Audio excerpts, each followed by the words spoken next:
Hi, everyone. Welcome to this episode of Claims Never Sleep. I am joined by Jen again. Hey, Jen. Hi. So happy to be back this day before Thanksgiving. Oh. The day before Thanksgiving, it was no small feat for me to be where I am. I traveled yesterday up to my mom's in Connecticut, and it took a marathon amount of time to get here, and I'm very happy to be here, although in a different setting than normal. Well, I am still here in lovely Pennsylvania in my same room, and glad to be enjoying Thanksgiving from the comfort of my own town. Yes. And do you you go to your sister's house, right? We do. The joy of both of us growing up in the same town is that for every holiday we get to eat 2 meals. So we will have early dinner at my sister's house at 1, and then late dinner at his parents' house at 5. Okay. Well, that sounds good. A lot of turkey in your future and stuffing. So when you have to do 2 meals like this, we've kind of got it down to a science, right? So you figure out who makes what better, and you eat that at each house. Are you going to share who makes what better? Or is that you have to keep that quiet so no one will know what you prefer at each house? I will tell you that his family has the superior mashed potatoes and stuffing. I will tell you that. But otherwise, it's neck and neck. Well, I hope you enjoy. That sounds wonderful. But before we get there, we have to introduce our guests. So today we're joined by Samantha Ostreicher. And Samantha, I talked to her about a month ago. And I just love her. I will say she's young. She's a young claims individual, but she's so passionate about claims and really wanted to come on and talk about how other people should be as passionate and get into claims like her. And honestly, I love her story as well because she's a lawyer. She had intended to go to med school and now is in claims. So what a whirlwind that is. So with that, let's bring her in.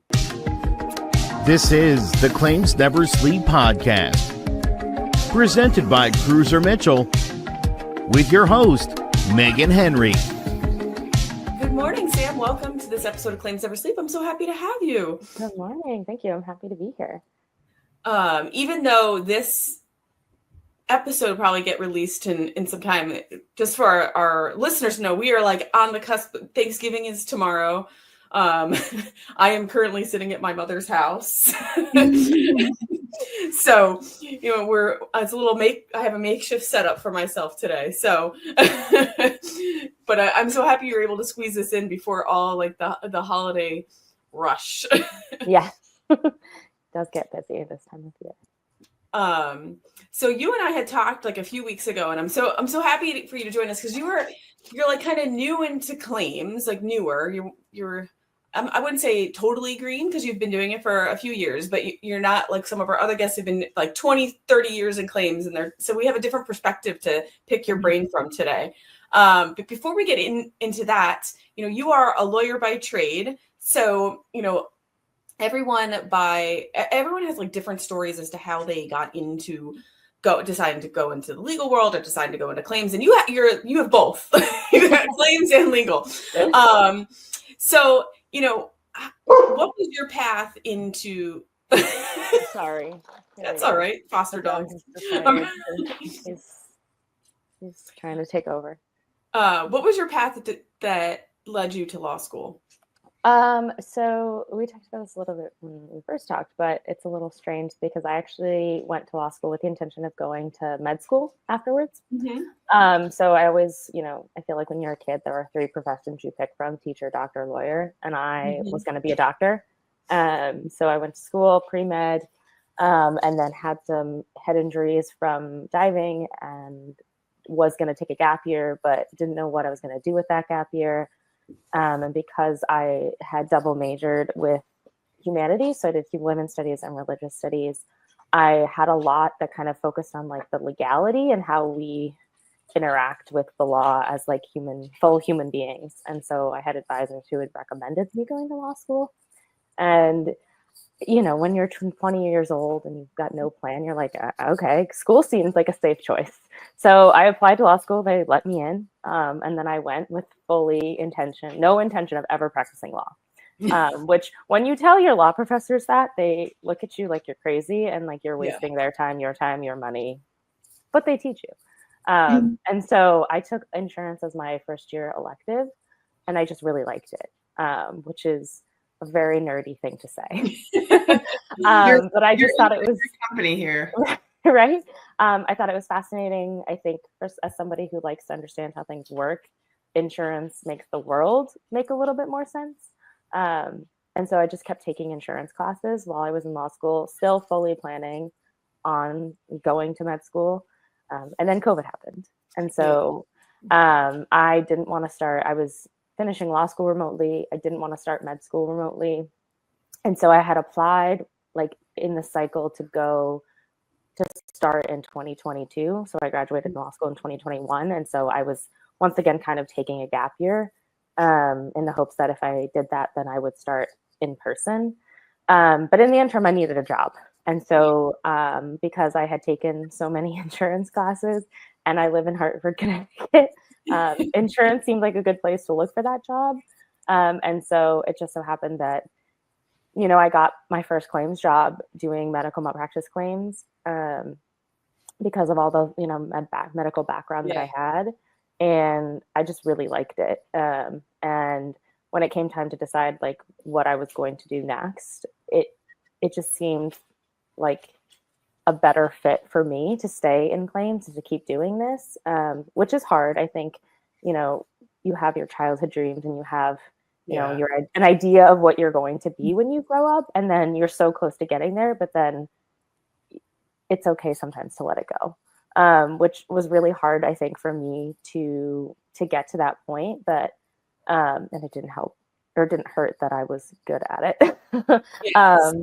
But I was surrounded by a lot of people and a lot of peers who helped me understand that it's okay to move on from a dream and pick a different one. And so I was like, well, I guess this is it now. And I don't regret picking claims over going to med school. I think having the medical malpractice experience and seeing how much of our legal system impacts the way doctors practice medicine was an interesting thing to see before going to med school.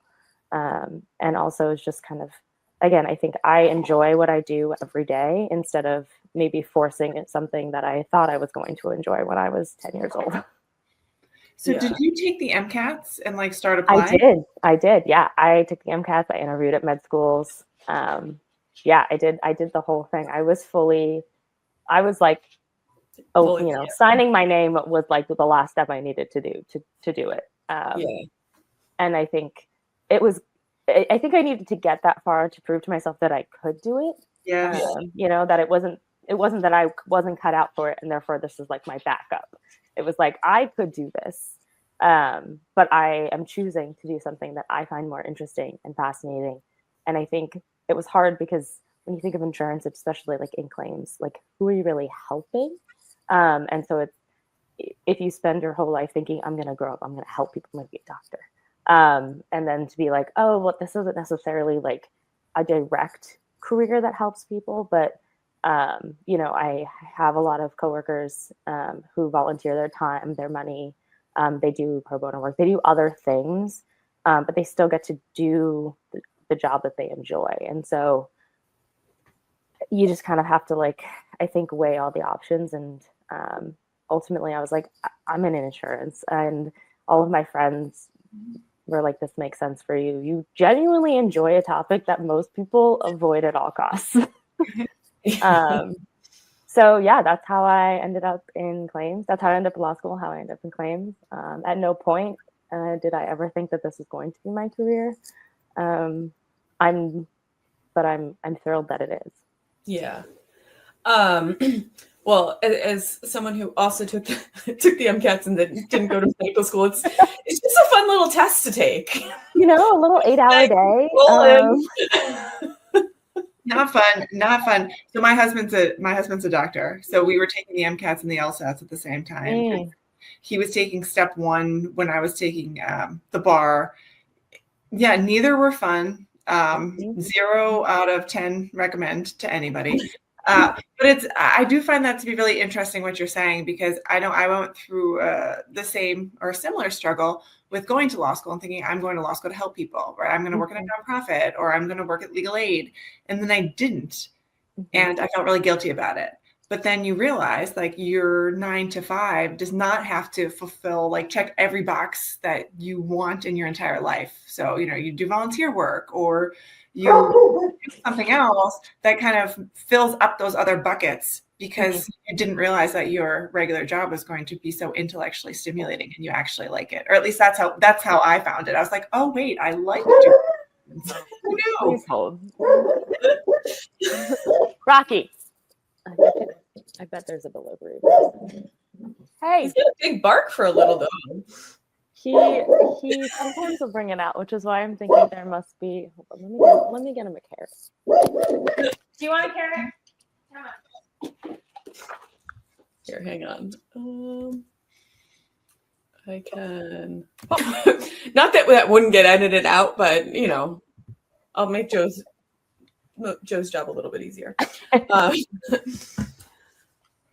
were we talking about? So talking about oh yes, you're not. Yes, going from thinking you're going to have a career in helping people Yeah. to then feeling differently about insurance, but you were surprised at how much you liked handling claims. yes, yeah, and I think it's I talk about it a lot with my coworkers and also kind of just with people in the industry now. And, not to jump ahead to something we'll probably talk about, which is like the age gap in insurance. Yeah. And I think a lot of that, it has to do with it's not well known that claims can look a lot different than just auto claims, homeowners claims. Right. And it's not, talked about as like something that can be interesting and fun. And so I think, when people, again, like little kids are not dreaming of being insurance adjusters, which I don't know how we fix that. Maybe like a kid's book or something. My first claim. I nominate you to pen that book. We'll workshop it. But I think, it can be fun, and it is much different than even when I first started working in claims. I think it evolves, and depending on the line you work in, depending on the company you work for and how they, like their philosophy of handling claims can change how you impact them. Because I think, I've been really lucky. I've worked for companies where at the end of the day, like what lands on your desk is not your fault. You didn't create the problem. You didn't create the claim. Now you can make it better or worse, but at the end of the day, if this claim came in and it was $1 million claim, I've been fortunate that companies that I've worked for believe that then that's what we pay. And so I don't spend my time trying to, I think what the general public would, shortchange people. Like, Right. I'm just evaluating, getting all the information that I can about a claim. And sometimes that does take a long time, and sometimes that can be very complicated, but it does make it interesting, and it kind of takes some of that pressure away, I think, when you get a claim. I don't even know what's out there. Rocky, get down. Do you want to go on your bed? Do you want to go on your bed? Okay. Lay down. Thank you. He's a very smart boy, but whatever is out there must be getting to him. But yeah, so that I think is really what's nice, and what has made me feel like I made the right choice, because I do enjoy what I do. And it still does leave me time to do things and help people in a different way. Well, and I think that's an important lesson that you learned really on in your career, because I know we all still struggle with that. Like if there's a suit, if there's a claim, if there's a case, and it's bad, you feel like you need to fix it. Like, how am I going to do it? And then sometimes you have to realize, like, I didn't create the initial problem. My job is to resolve it in the best way that I possibly can. But there's no way to go back and erase what happened. It happened, and now we fix it. Yes. Yeah. And I think, fortunate, unfortunate, I'm not sure. I was kind of baptized by fire. And and I had a team that really believed in my abilities. And so I had, my first $1 million case, I think less than a year into my career. It was an account. I used to do nursing homes. And so it was one of my accounts, and just came on my desk, and it came in kind of innocuously, like it was a death case, but it didn't seem that bad. She had a lot of health problems and all these things. And then I get a call. So I signed it to defense counsel, and I get a call from defense counsel, and he was like, Sam, you need to, because it was a policy limits demand in Georgia, of course. And so well, I was like, okay, I'd get a policy limit a day from Georgia. Sure, whatever. And defense counsel called me and said, you need to pay limits. I'm sorry, what? And he was like, oh, there are photos in there. They are bad. I was like, oh, okay. And so, yeah, I had to like go to my boss, who happened to be in the office. And I must have looked like the kid that knocked over mom's favorite vase, because he was like so strong. And I was like, so I have a claim, and defense counsel is telling me we need to pay policy limits like now.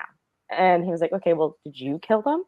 Like, no. And he was like, well, why do you look like that then? Like, you didn't cause this. Like, you're actually helping us by saying something instead of being like, no, it's fine. And then it's not fine. And now we've, blown the demand time, and we're in a much worse place than just paying the limits on something that truly needs to be paid the limits on.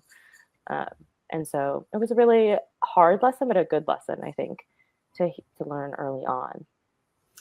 And it may probably put you at ease a little bit though too. Like, hey, because I understand that feeling, like going in there, like just like as you said, like you broke mommy's vase, like feeling responsible for it, but then having that response from your manager must have helped you be like, oh, it is okay. Like, in fact, like I'm doing something right by saying, hey, this is what defense counsel advised. And now, and I've evaluated it, you're not just taking the advice on blindly, but like I evaluated it too. And like, yes, we need to pay this out. Yeah, no, it certainly could have gone a lot differently had I gotten a different response from my manager, or had I tried to fix it, which was my first inclination. It was like, no, we can make it better. No, there was no making this claim better. In fact, the more we learned, we were like, this is only going to get so much worse. And so, yeah, it's, I think it really depends on who you work with, where you work. But I've been fortunate that I've had good company and good places to work that have really made me feel like I've made the right choice. And I don't regret it. Yeah. So I wanted to back up a little bit though, because you had mentioned early on when you're talking about why you're initially interested in going into medicine, you said you had a lot of like head injuries from diving. So, and we talked about this a little bit before we started recording. And I didn't want to like rush to the podcast and not talk about it. So you were a diver and you dove in college, but tell us a little bit how you got into that, because it's not every day that you talk to people who dive competitively. Like it's not a giant sport, and it's very niche. Yeah. Although you're the second individual on this podcast who dove in college. I think it is, I think with the Olympics and like how big they've gotten, I think it is becoming a much bigger sport. But yeah, so my high school, I was fortunate to get a scholarship and go to like the boarding's private school, day school, in my town when I was in high school. And so we went to school 6 days a week, and we all had to play a sport every season. And so 13-year-old me going into my freshman year was so uncoordinated, did not play sports. I had mono really bad as a kid, so I just was not active in the slightest, but I had to pick 3 sports. And so at the time, so my first 2 years of high school, the swim coach, the head of the aquatic department, was also from my town. And she was like the town swim coach. And my best friend swam for her, for the town, and then for the public school for our entire childhood, high school. And so she knew that I also was around, but did not swim. Like I tried one season. I hated it. I was like, this is so boring. I can't talk. Like, no, it was not for me. But so my first 2 years, she knew that about me. So I basically, I was on the swim team. Did I really show up for practice? No. And we had a diving team, but again, it was like the town diving coach, and we shared her, and we practiced only like twice a week. And I did not know a single dive my first 2 years of high school. And then my junior year, we got a new aquatics director, and her twin sister was the new dive coach, and she used to dive at Syracuse. And so I remember showing up, and I was like, I've been on this team for 2 years, don't know a single dive. And she was like, that's not gonna fly. But I was like, okay, well then I guess I'll just like pick a different sport, because I clearly am not meant to be diving, because it's been 2 years and I can't do it. She's like, if I can teach you 3 dives by the end of this practice, will you stay on the team? And if you could teach me 3 dives by the end of this practice, I will love you for life. But like nobody has been able to like get me to do it. She was like, no, it's fine. And I did. She taught me, the basic front dive, back dive, reverse dive in the first practice. And I was like, don't know what your magic is, but I am sold. I will stay. And she was amazing. And we practiced, a more regular schedule. And it was one of those things where I like a challenge, and I was not good at this at all. And so to go from not being able to do something to having the skills and the tools to be able to progress was really nice. And then, because it wasn't a very big sport back then. I was technically, by the end of my junior year, third in our league, in our division, because there was 10 of us. It wasn't, so like when colleges are looking, in the New England, I'm so sorry. Jackie, can you get down?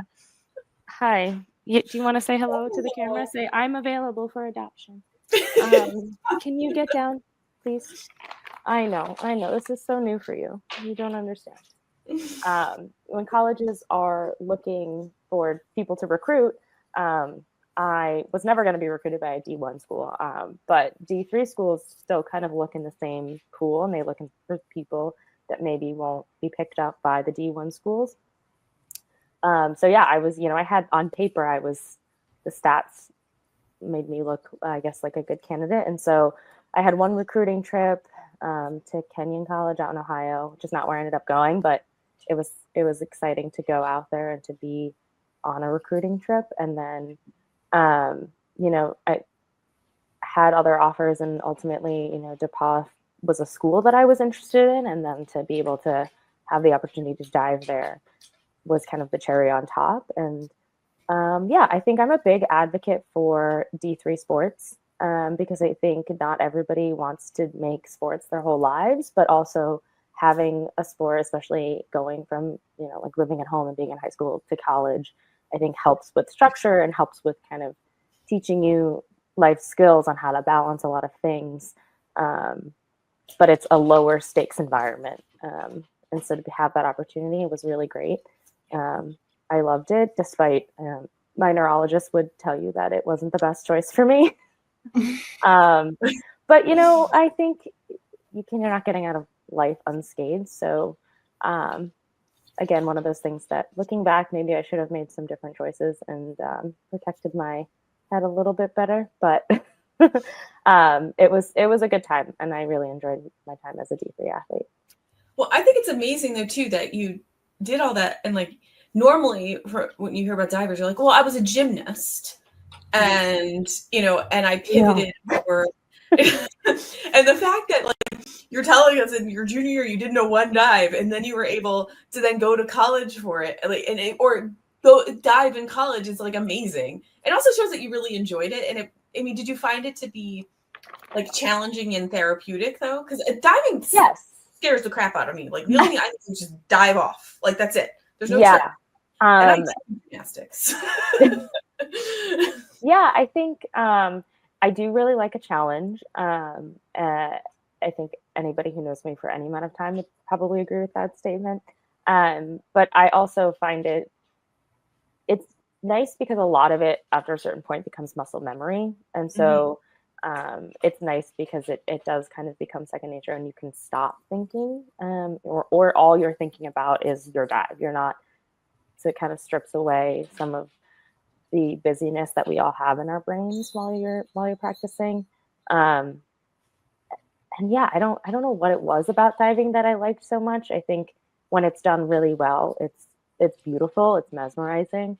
In Division 3, you're only ever doing 3 meter is the highest you do. So I didn't do tower because that is terrifying. I mean, I've jumped off a tower and that will, like feet first, no fancy tricks. Yeah. And I cannot imagine prepping and like learning a new dive on tower. And maybe that's because I did start so late. I think diving is one of those sports, the younger you start, the easier it is because, I used to coach, little kids, early, like intro to diving, and they would do anything you told them because the concept of like being afraid hasn't really sunk in when you're that little.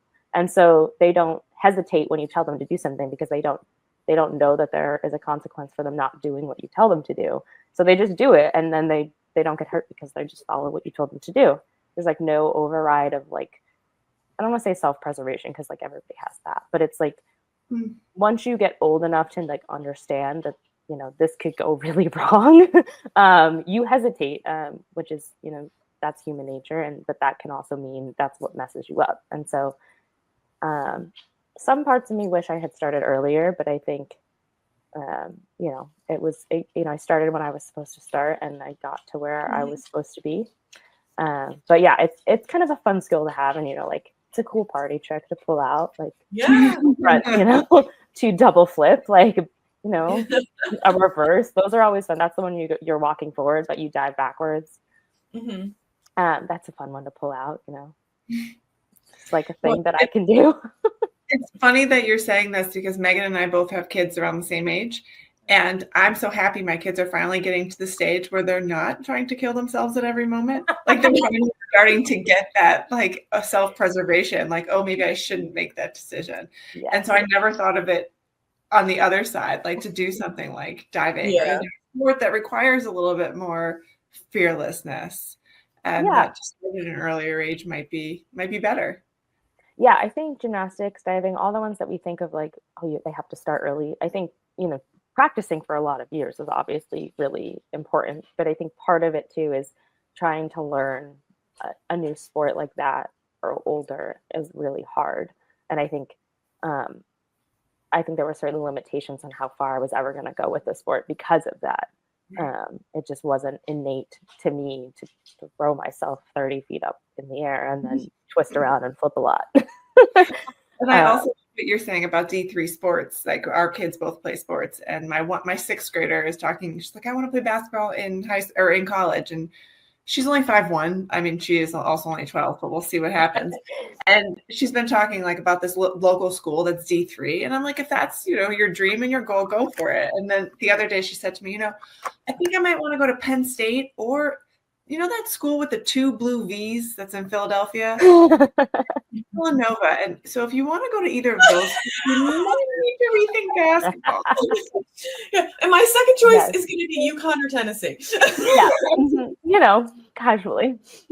Yes. Yeah. So, but it is nice that there's like for the kids who that's their life all through, and to then give them a chance to play again, but also have that college experience and not like that D1 immersion, like sports comes first, not your education all the time. Yeah. I think it's obviously a lot of because of having to do a sport every season, a lot of people that I knew in high school went to school to play sports or continue to play sports in college. And I think because of that, by the end it kind of became it wasn't what sport or it wasn't am I going to play a sport in college, it was what sport am I going to play in college.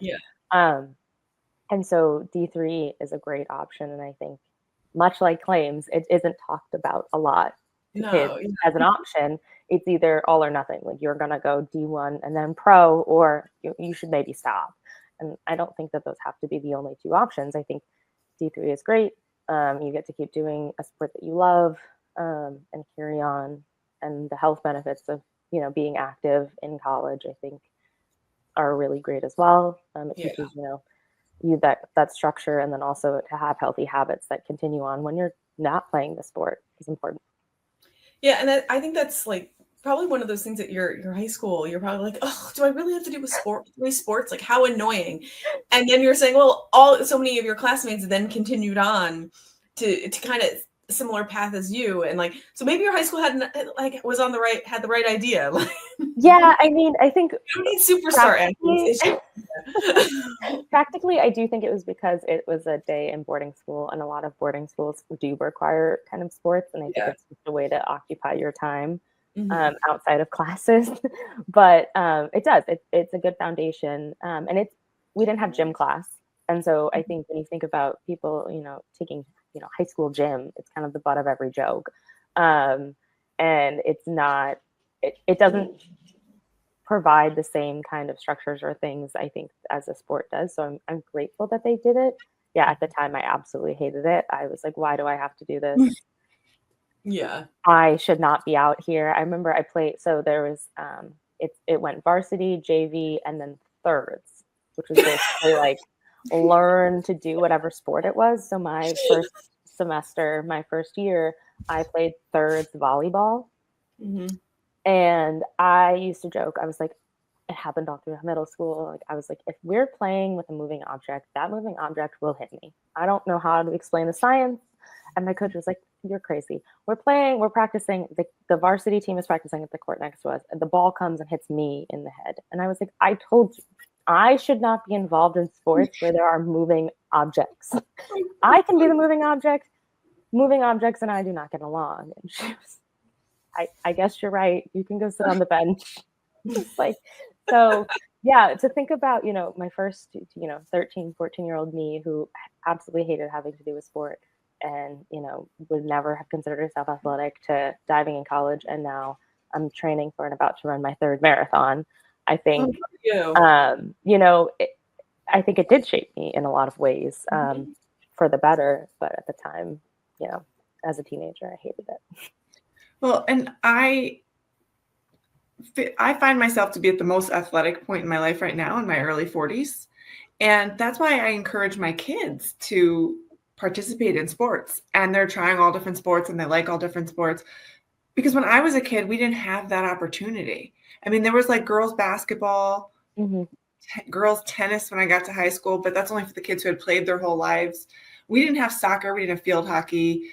I think there was swimming and diving, which very few people did that as well. And the opportunity wasn't there. So if it's there, why not take advantage of it? You just never know. You don't want to label yourself a non-athlete because you never know until you try. Yeah. I think particularly running, people are always like, well, I could never run a marathon. And I'm like, all the way through, maybe, who knows? But I do think, again, it's one of those things where you don't have to be fast. I'm not fast at all in my marathon time. But you can certainly, train for it and you can do it. It's just a matter of listening to your body and doing it in a way that's appropriate. And I think, again, we always kind of revert to this mindset of all or nothing. And I'm either going to really run really fast and do it well, or I shouldn't do it at all. And it's okay to kind of just fall in the middle.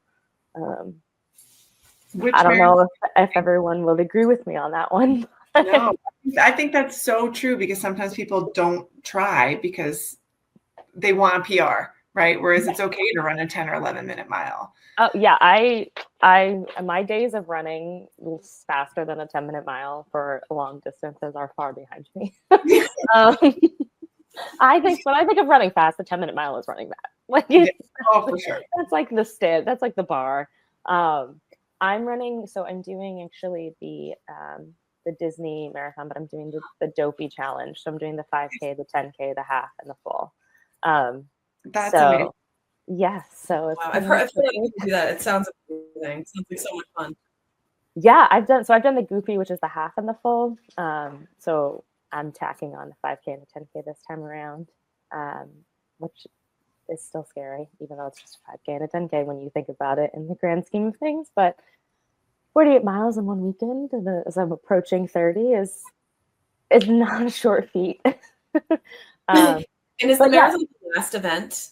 It is, yeah. So it just increases. So it's kind of like a warm up every day. Yeah. How I'm trying to think of it.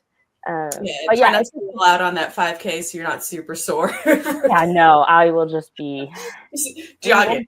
Racing anything except for the marathon. I'm trying to like see if we can do faster than I've run before, but yeah, the other races we're just trying to make it. But yeah, it'll be my 3rd time doing the Disney Marathon. It's a good one because I think a lot of people do it for fun. It's not a qualifier for any of the major races, so it's not the same pressure as some of the other marathons that are qualifiers for Boston or New York. Right. So there are characters. You can ride rides in the middle of this race. Like it's very chill. That sounds awesome. I have been dying to do it. Like if I'm ever going to run a half, that's the one I want to run, but it's on my husband's birthday every year. And so there's just like, he's not a huge Disney guy. So like, I wouldn't be able to convince him to go. And I can't be like, I'm going to leave you home with 3 kids on your birthday so I can fly to Florida and run a race. Like it just doesn't sound like it's going to go over well. Well, they do have other halves. They do, this is the only marathon they do, but they do like the Princess one, I think. That's the one that I want to do. Yes, in February. Yes, I've heard good news about that one. There's like the Wine and Dine one, which is during their wine and food festival. This is suddenly an ad for Disney. But no, yeah, and it's a good race, and this is my 2nd time running with St. Jude. So like, kind of going back to like how I can give back and do things in ways that aren't just working at a nonprofit or in some sort of legal aid. I think this is one of the, if I'm already training for it, I can raise money for an organization while I do so. It's a good way to do it. Yeah, absolutely. Well, that's awesome, and I can't wait to hear back on how it works out. If I survive. I ran a few marathons in my day, and I hung up my marathon shoes a while ago just because I found it was too hard to find the time to train. Like the training just takes so much time. And as much as I like and really, really enjoyed it, it's just like now, like, do I really have like 3 hours to myself? Yeah, no, it is. It's and then it's not even just the time running. It's like afterwards you're really spent. So I had to retire the shoes and said, well, I think at least distance days are over. At least you enjoyed it. I tried training for one. It was the one up in Simsbury that was like on that flat trail. I was like, okay, half marathon, it's going to be flat. And I was doing my running and following like that Hal Higdon running. I was like all set. I got to 7 miles one day and I was like, this is awful. Like, why am I doing this? And I was like, oh, sorry. Yeah, no, it's running is, I like to say that like running can be for everyone. It is not everyone's cup of tea though. Like it's certainly, because some days I find, no amount of podcasts, music, whatever, make the run better. Some days you're like, I don't want to be out here for 10 miles. Like, and it just happens like you're like, I have to do the 10 miles today. And so, if that's how you feel every time you run, then it's so not worth it. Like it doesn't bring you joy, but it's a good substitution since I have hung my diving, suit up, and that is not something that you can just kind of do outside of an organized team. So I enjoy it. I think it's a good. So what I'm curious about this because I know what I think of when I'm running, but like when you're doing these long distance training runs, what are you thinking about? Well, I think it depends on what's been going on in life. Because I tend to run this marathon in January and we live in New England, I don't do a lot of outdoor running, mostly because just with like work and then also, life, finding finding the time. Well, actually it's really more like the light situation, finding, if it's a long run, especially, now I'm getting up into like 15, 18, 20 miles, finding 4 hours, 5 hours, whatever it may be to run when it's daylight out is hard. So I do a lot of running on the treadmill, which is not my favorite. So I watch a lot of, I watch a lot of movies and like TV, watch a lot of like TV shows or whatever while I'm running. I find that that's interesting. Sometimes I will call friends and I'll be like, I'm running. So like I can answer in like short, like hold a conversation, but like I want you to tell me about your day. Like I'm calling you for you to entertain me. But it's nice. It's a good time because it's like, set aside. I don't think, we're so busy. So like talking to people and connecting with them can sometimes fall to the wayside. And so it's good to be like, hey, like I'm running, but like I can chat. Can you? And then we can catch up and they can be doing other things. And it's kind of like a mutual way for both of us to connect and regroup, but also it passes the time because I'm just running while we're chatting, like continuing to run. So yeah, I think it's helpful and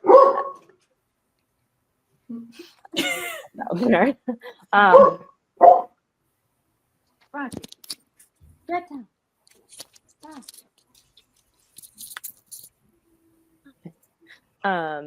So I think I don't tend to think a lot, but I like to use it as a way to turn off my brain. But I also think you're always thinking even when you don't think you're thinking. So sometimes I'll be mid-run watching something or listening to a podcast and I'll be like, oh my God, that thing that I was working on at work and trying to figure out what to do next, I've suddenly got it. But I wasn't actively thinking about it. And so to take the time to step away from something sometimes gives you the answers you didn't know you needed. Well, and that's like so true. Like that happens all the time for me. Like sometimes when you're so deep into a case or a file or whatever, and you get lost in the forest, right? And then when you're doing something else like that, running, like you now can pull yourself out of the forest and be above the trees and then kind of work through whatever the issue was outside of just sitting in front of your computer or just being like, I need to figure this out. Like sometimes you have to take a step away and it allows your brain to like breathe and be able to see the issues more clearly and like work through it. Yes. Yeah. And so I think for me, running is that time, is that space where I can do that. The endorphins don't hurt. As they say, happy people, don't kill their husbands. I think it's a good release, and my body is so used to it made that shift to athlete pretty quickly, and it was so used to having a constant release of like those endorphins, and so I think having that in some way back in my life has been good. But it is hard, and it's a struggle to find the time and to balance it with everything else. It's hard, especially, I don't have any kids. I don't have a husband, a partner. It's just me and the dog who's happy to go on the run with me. So, so I can't imagine what that balance is like for people who have additional concerns and things to balance in their life. So I'm fortunate in that way that I have that flexibility. Well, I hope you keep doing it. Eventually you might need to be like, okay, maybe I don't have the time to train for these marathons, but we love a 5K, a turkey trot, if you will. I'm actually disappointed because tomorrow is for Thanksgiving. It's the Manchester road race, which I've run a bunch of times, and now it's gonna be pouring. And I'm like, I'm not that dedicated. No, I would consider myself a fair weather runner. I'm like, it's a fun day, and part of what makes it fun is everyone out on their lawns and their whole families are, giving everyone high fives. I'm like, and out in the rain, and then it's 40 degrees in the rain. I will pass on that road race. Yeah. I have some coworkers who are supposed to run it, and I'll be interested to see if they choose to do so, and if they do, how it is. Next week when I hear from them, because I had considered it, but because I'm such a fair weather runner, I was like, I will wait to sign up until I can see the weather. And then I saw the weather and I said, no, thank you. And it's not an easy course. We should just call this the claims / running podcast today. But it's not an easy course. It's very hilly. Yep. And it's fast. Like people run it fast, and then there's people who don't run it. It's like that's why I like it too. It's a mix. It's like you got the serious runners in front, and then you have everyone in costume, running backwards, and the safety man and all the things happening. But not for me tomorrow. It's unfortunate that it's going to be such crummy weather, but so that it can't be perfect every year. Yes, exactly. But one thing I wanted to talk about that we had touched on earlier, though, and you and I had talked about when we were on the phone, is enticing and the younger generations, so to speak, to be interested in claims, because you were like, this is so great, this is such a good career. I don't understand why it's not as attractive, and I don't have the answer. And this is something also that is a common theme I hear from a lot of individuals, like saying, like, we have this whole group retiring. Like, how do we get this younger generation in? Otherwise, like, who is going to be the leaders of this industry? Well, it's probably going to be you, Sam. That's what I keep saying. Like, I'm just waiting for all of you to retire, and then by default, it will be me. No, I think it's hard because I think insurance, way back when all the people who are almost retiring started, it was very much a boys' club, I think, and it was very much a family business almost, where it was a lot of people who knew somebody in the industry, and like they got them a job, and then it kind of cycles like that. And then as other industries became more popular, as technology advanced, I think that started to fall away, even for the people who traditionally would have kind of matriculated into the industry. And then I don't think that there was another pipeline opened to bring more people in after that. So people have found their way, whether it be kind of in my way, where we stumbled upon something that we actually really liked, or you were an attorney and then you did work for insurance companies, and you were like, wait, I could do this and have a life outside of my job and make decent money. Or people who fell into underwriting either by needing a job and they started working in ops and then made their way up to underwriting. I don't think we have like a set pipeline. And I think there are people in the industry that are trying to do that, and whether it be through promoting internships at the college level, but I think really, and I've heard other people in the industry say this, it needs to be earlier than that. It needs to be high school. It needs to be grade school, where you even just knowing that it exists to kind of set yourself up. Because I think if you had told me about this job 10 years ago, I might not have even gone to law school. I've been like, I can go to go through my undergrad and then maybe get like a master's in insurance or something, or I could just start in claims at probably a lower level, but start in claims and just work my way up doing something I like, instead of is it very helpful to have that law school knowledge? Yes, and I'm glad that I do, but I think there were other avenues that were less time consuming, less expensive, and it doesn't have to necessarily be a bunch of lawyers doing claims. It can be people who have other experiences and have worked their way up. And so maybe I think it needs to be lower, at least at the high school level, where we start to talk about ways you can get into the industry and what that can look like. I think I jokingly tell, I have younger siblings, so I jokingly tell all their friends, if you are nosy, work in insurance.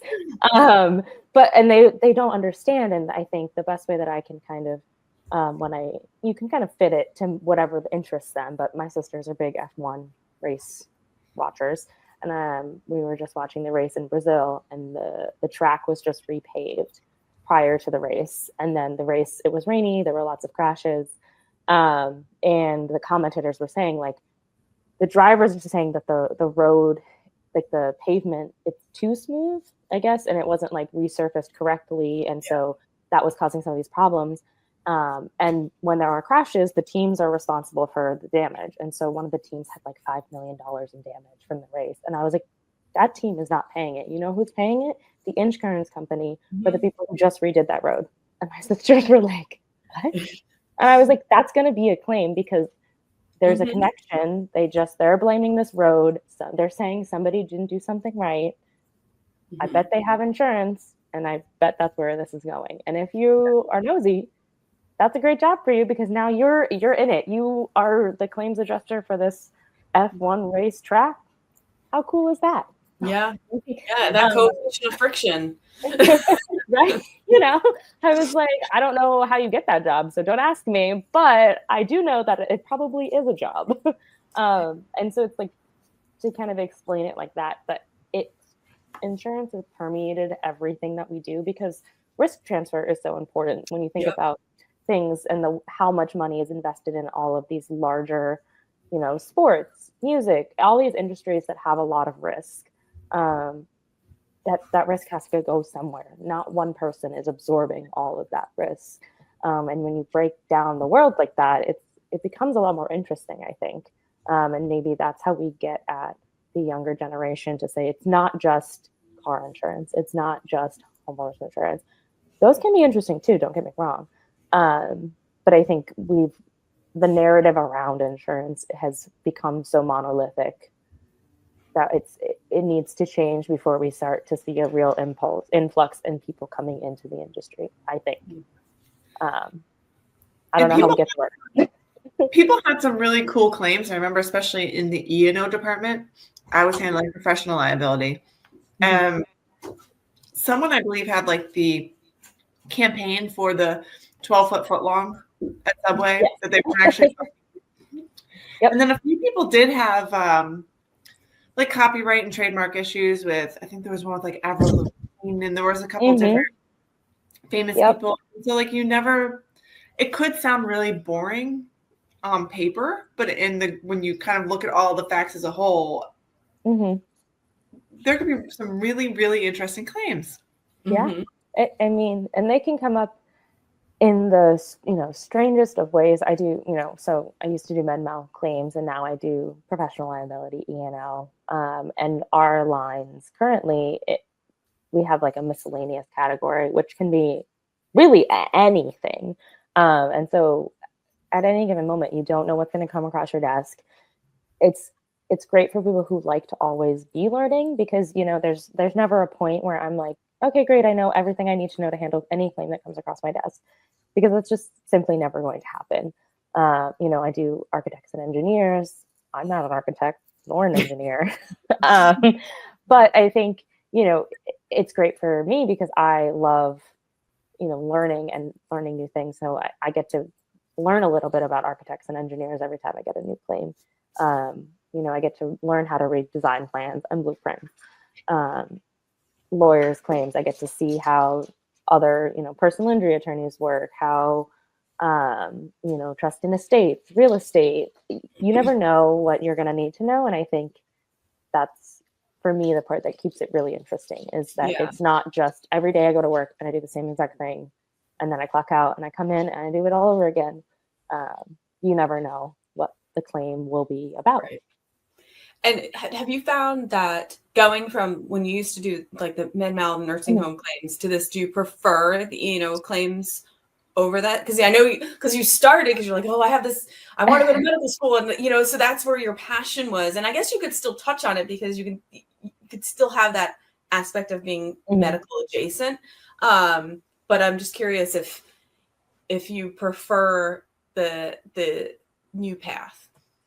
I think it's, you know, I just came up on a year at my current job at CAP, and I was thinking about that because I think, you know, I tried to give myself space because I didn't love it at first because it was new and I didn't know what was going on. And every time I got a claim in, I was like, I'm not an architect. I don't know what's going on here. Or I would get like, you know, an insurance agent's claim. I'm like, I don't understand what's happening. And so there was definitely a learning curve. And I'm so thankful that I came to a team who wants to teach me and is filled with a lot of experience and years of knowledge. And so I've just been soaking all that up. And I think that's made the transition really easy. And I do enjoy them and I like the variation.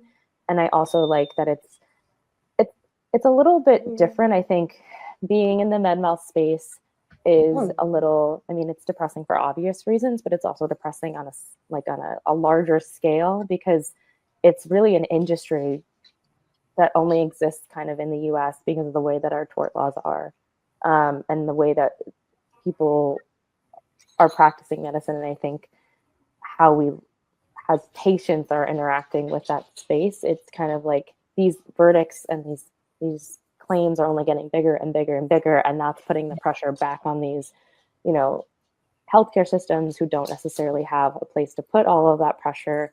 And what does that mean?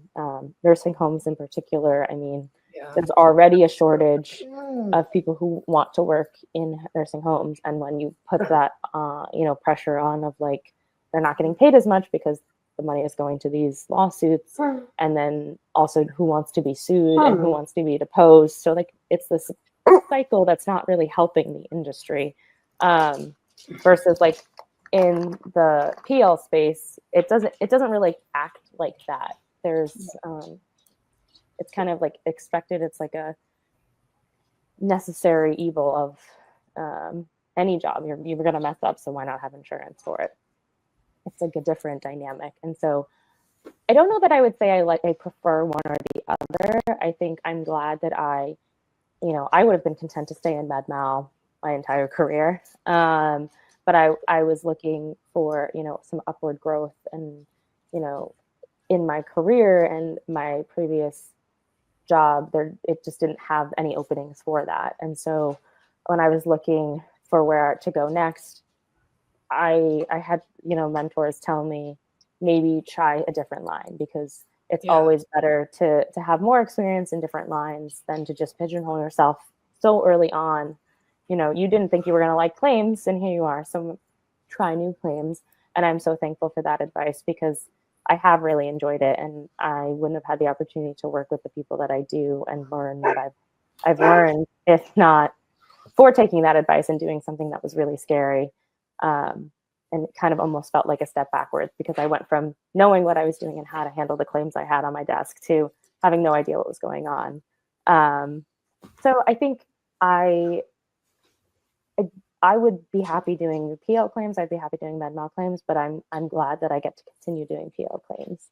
And look, like for what I've learned from talking to you today and before is you don't shy away from a challenge, right? And like whenever you have something in front of you that you don't know, you seem to be able to like kind of go all in and be like, I'm going to figure this out.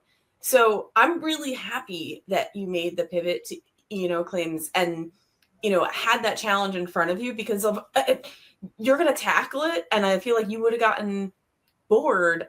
Not that every med mal claim, of course, is different, but the extra challenge I think is very helpful for you. And like, I don't know. No, it is for sure. And I think, Cap Specialty has been great, where they really do want to encourage that in, I think, all of their employees, but particularly, they haven't told me no yet when I've asked to do something that maybe isn't directly related to a claim, but it's, hey, can I spend the time to go into an architect's office and look at these plans with them? And then they explain to me how they're reviewed. So now the next time, an A&E claim comes on my desk, I can just have the insured send me the plans and the designs, because I know how to read them. Is it worth it to send me to a conference to get more hands-on learning about PL claims as a general practice, practices and best practices? They're willing to put that in and invest that time and effort into me. So I'm 100% glad that I made the switch into a company that is willing to keep pushing me to learn more, to be better at my job. And like just soak in all the knowledge. Like I said, I'm surrounded by people who have decades in the industry, and, they're not going to be here forever. And so trying to take all that knowledge in while I still can is great. Yeah. It's, and I think, I don't know. And I don't know how you tackle this, but I think the way to like attract more people is like find the people who have a thirst of learning and like, always trying to find out something new. And claims is a great career for them, because there's always more. You're always near Always claims. more pie. Job security is very real in the claims industry. Yeah, no, I think, and it really, I think maybe it is just like more people talking about what they do when they're in claims, because I think so often people will be like, oh, what do you do? And then like somebody will say, oh, I work in claims. And I'm like, oh, that's cool. Or like, oh, don't know what that is, but okay. And you like kind of move on. And I think talking about it, like I talk about my job all the time. Like everybody that I am around and friends with knows what claims is, What you do. knows what insurance, knows what professional liability insurance is. You know, like, and maybe that's just, we just have to get it more into the common discourse, is a way that we all can kind of make it more commonplace to talk about. And then, yeah, I think maybe I should get on that children's book. Yeah. First claim. I think you're on something. And we can talk offline. I know exactly who to connect you with. Back in. Add author to my long resume of things that I do. Yeah, no, I think it's a good industry, and I want more people, young people, to be integrated into it before it's like a desperate need because everybody else is left. I want them to have that same experience that I've had, which is to be surrounded by people who have that experience before they leave. Because I think that's the best way that this transition can go. We are just about out of time, and I wanted to ask you this though, Sam, before we close up, is knowing where you are now, what advice would you give high school Sam about what's to come? I think honestly the biggest part would be, and I don't know how much it would have changed anything, but I do think it's that it's okay to have a dream that evolves and changes. And it doesn't reflect poorly on you if you change your course, because I think for a really long time I thought, but by not becoming a doctor, that was some sort of failure on my part, and not just me choosing a different path. I think it felt like I was failing because I wasn't going to be a doctor. I have a doctorate, but somehow that still felt like a failure.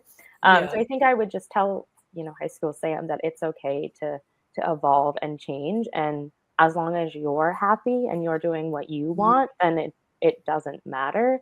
Now, as a teenager, that's easier said than done on so many levels, to just accept that your happiness is the most important. But yeah, I think it would have to be dreams evolve, and that's okay. Yeah, I love it. Well, and I'm so happy and proud of you that this is where you pivoted and you're like thriving in your zone. So, and I can't wait to see what's to come with you, because I think you're going to accomplish a lot, including that book. For me taking PTO off to write a children's book. Well, thank you so much for joining us. I wish you the best holiday season, as it is just upon us.